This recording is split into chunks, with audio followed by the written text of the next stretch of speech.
Torturable. So there's a lot of gloating in the Western community over the assassination of Colonel Muammar Gaddafi.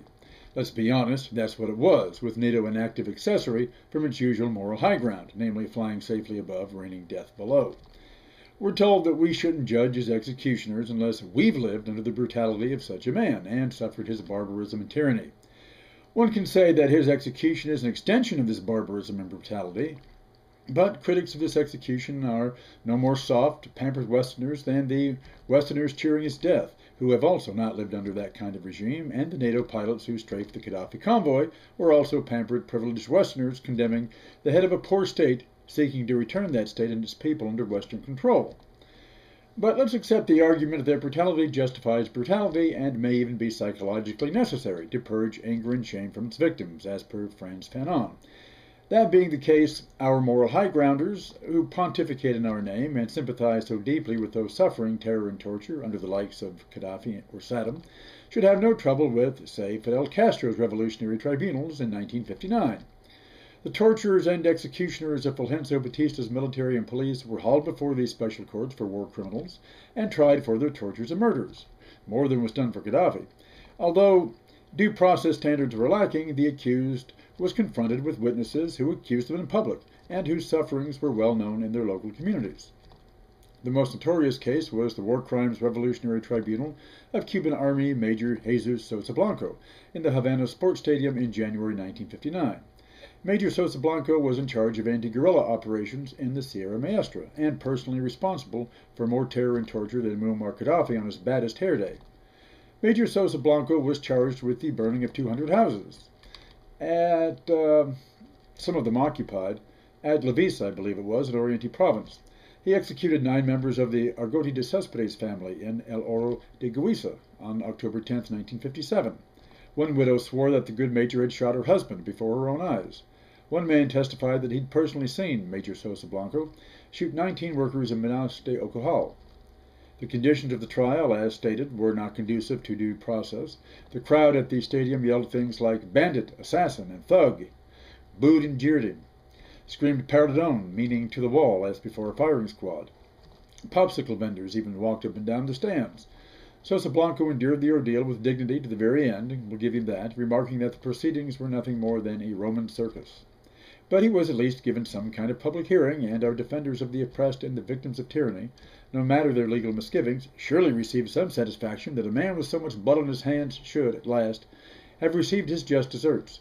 And his judges were not communist or radicals, but the lawful liberals of Castro's first government, the likes of Humberto Sotomayor, a Catholic attorney, and Raul Chibas, a liberal political leader from a famous liberal Cuban family.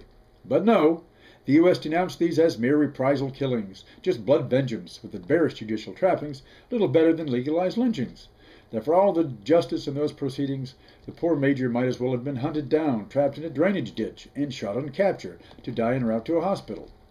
Which opinion mystified Cubans of the time. The guardians of Western law and virtue had said nothing when Batista ordered the likes of Sosa Blanco into the field to sow terror and death, or police torturers like Colonel Esteban Ventura, who left the streets of Havana littered with bodies, or private death squad assassins like Senator Rolando Masferrer and his army of tigres, to leave bodies of teenage boys hanging by roadsides. But now all was alarm and outraged outcry over violated rule of law and the rape of due process. Even the New York Times featured paid ads denouncing Castro as a shoot-him-in-the-back coward who did not give his adversaries fair play.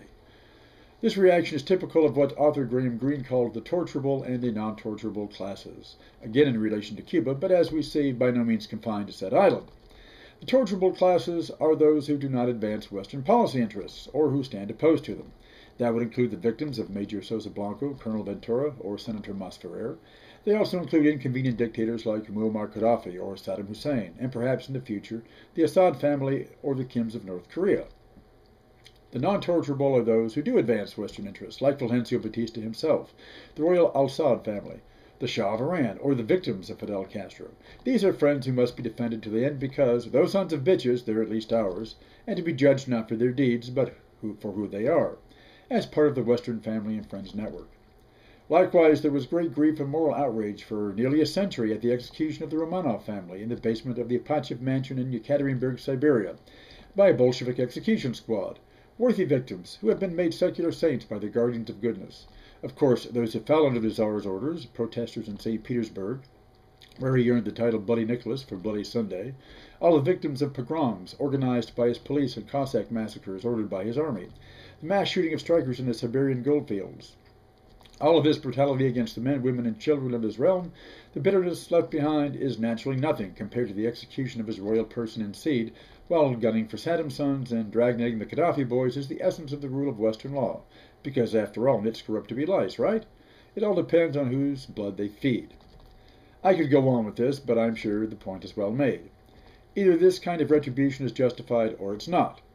But I won't be a dogmatic dick about it. I won't strawman anyone. Tell you what, Hillary Clinton, Christopher Hitchens, and all you folks promoting liberations of convenience, I'll concede the Libyan rebels' right to execute Gaddafi on capture or the trial and hanging of Saddam Hussein, if you'll concede the justice of Fidel Castro's revolutionary tribunals and the televised public execution of Major Sosa Blanco by firing squad, or the basement liquidation of Nikolai Romanov and his progeny by the Cheka and their secret burial, not unlike the fate of Colonel Gaddafi. Sounds eminently fair to me, and thank you for choosing YouTube as your form of communication.